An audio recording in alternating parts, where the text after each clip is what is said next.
આજે આપણે રીડિંગ કરવા જઈ રહ્યા છીએ મકર રાશિવાળા લોકો જેમના નામ ખ અને જ પરથી સ્ટાર્ટ થાય છે. 19 એપ્રિલથી 25 એપ્રિલ સુધીનું એમનું વીક કેવું રહેવાનું છે ચલો જોઈએ. પ્લીઝ યુનિવર્સ મને જણાવો કે ફેમિલી લાઈફ, લવ લાઈફ મકર રાશિવાળા લોકોની કેવી રહેવાની છે 19 એપ્રિલથી 25 એપ્રિલ સુધી. હેલ્થ એમની કેવી રહેવાની છે, ફાઇનાન્શિયલ લાઈફ એમની કેવી રહેવાની છે,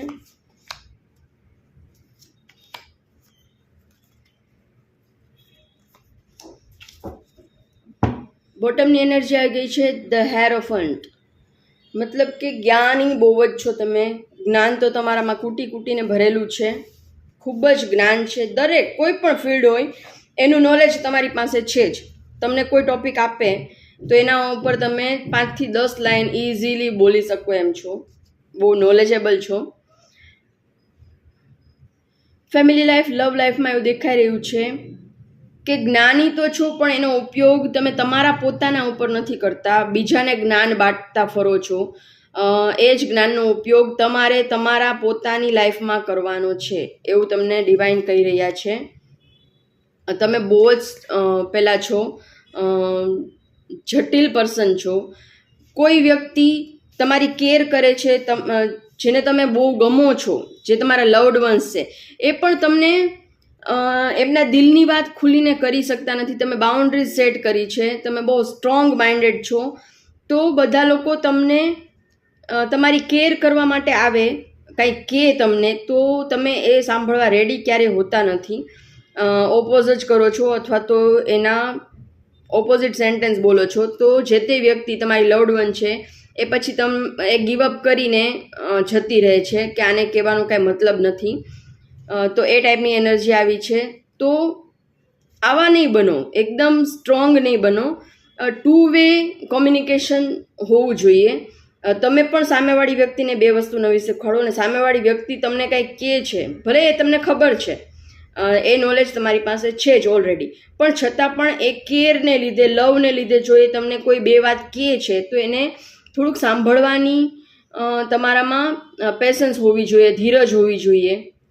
તો રિલેશન મેન્ટેન થાય. 1 વેમાં રિલેશન મેન્ટેન ન થાય. તમારા કેસમાં 1 વે છે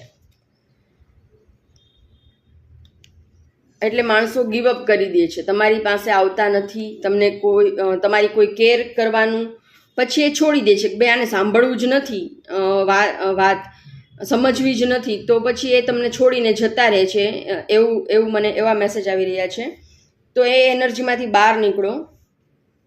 હેલ્થમાં જોઈએ તો હેલ્થ તમારી ખૂબ જ સારી છે. તમે જે કાંઈ પણ તમારી લાઈફમાં ચેન્જીસ કર્યા છે, મોટા મોટા ચેન્જીસ તમે કર્યા છે, તો એનું તમને બહુ જ સારું ફળ મળી રહ્યું છે. ઘણા લોકોએ જીમ જોઈન કર્યું હશે, વોકિંગ શરૂ કર્યું હશે, તમારી હેલ્થને બેટર કરવા માટે કોઈ ડાયટ શરૂ કર્યું હશે, કોઈ જે કાંઈ પણ તમે પગલાં લીધા છે હેલ્થને સારી કરવા માટે, તો એનું તમને ખૂબ જ સારું રિઝલ્ટ મળી રહ્યું છે. હેલ્થની એનર્જી ખૂબ જ સારી છે. કમેન્ટ બોક્સમાં 666 લખીને આને જરૂરથી ક્લેમ કરજો. આ હેલ્થની એનર્જી બહુ જ સારી આવી છે, તો જરૂરથી એને ક્લેમ કરજો. ફાઇનાન્શિયલ લાઈફમાં એવું છે કે તમે તમારી પાસે છે ઘણું બધું, પણ એને તમે મેચ્યોરિટીથી હેન્ડલ કરતા નથી. મિસમેનેજમેન્ટ છે, એટલે પછી એ પૈસા, તમારા રૂપિયા ડૂબી જાય એટલે તમારું વારે વારે દિલ દુખ્યા કરે છે. તમે રાઈટ ડિરેક્શનમાં ઇન્વેસ્ટમેન્ટ કરતા નથી અને સડન લોસ થાય છે તમારી લાઈફમાં. જ્યાં કંઈ પણ તમે ઇન્વેસ્ટમેન્ટ કર્યું છે એ પૈસા ડૂબી જાય છે, એટલે પછી તમને દુઃખ થયા કરે છે. અને નેક્સ્ટ વીકમાં પણ એવું જ થવાનું છે. તમે તમારા ફાઇનાન્સને તમે સારી રીતે મેનેજ કરતા નથી. તમારે રૂપિયાને એવી રીતે મેનેજ કરવો જોઈએ કે તમારી જે મૂળ રકમ છે એ તમને કમાઈને આપે. મૂળ રકમ એમને રહે અને એ તમને નવી કમાણી કરીને આપે.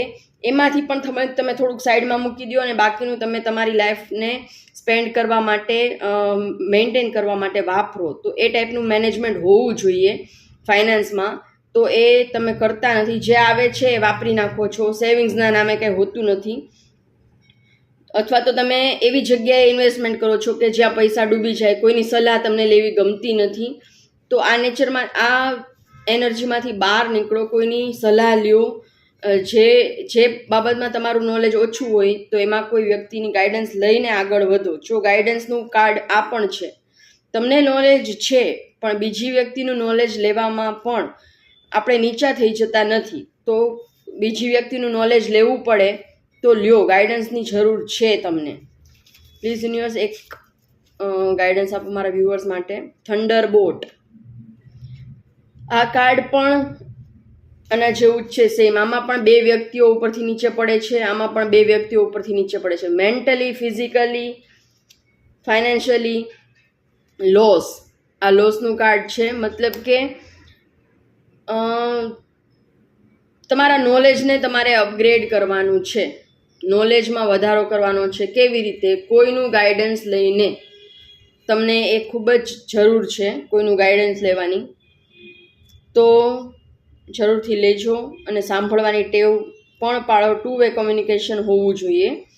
તમને મારા વિડીયો ગમતા હોય, તમે આ વિડીયો સાથે રેઝોનેટ થતા હો તો જરૂરથી લાઇક કરજો. ફેમિલી ફ્રેન્ડ સર્કલમાં મારા વિડીયોઝને શેર કરજો. ચેનલ સબસ્ક્રાઈબ કરવાનું બિલકુલ ફ્રી છે, તો પ્લીઝ ચેનલને સબસ્ક્રાઈબ કરજો. તમે કયા સિટીમાંથી મારો વિડીયો જુઓ છો એ મને કમેન્ટ કરીને જરૂરથી જણાવો. નેક્સ્ટ કયા ટોપિક ઉપર તમારે વિડીયો જુઓ છે એ પણ મને કમેન્ટ કરીને જરૂરથી જણાવો. Thank you so much.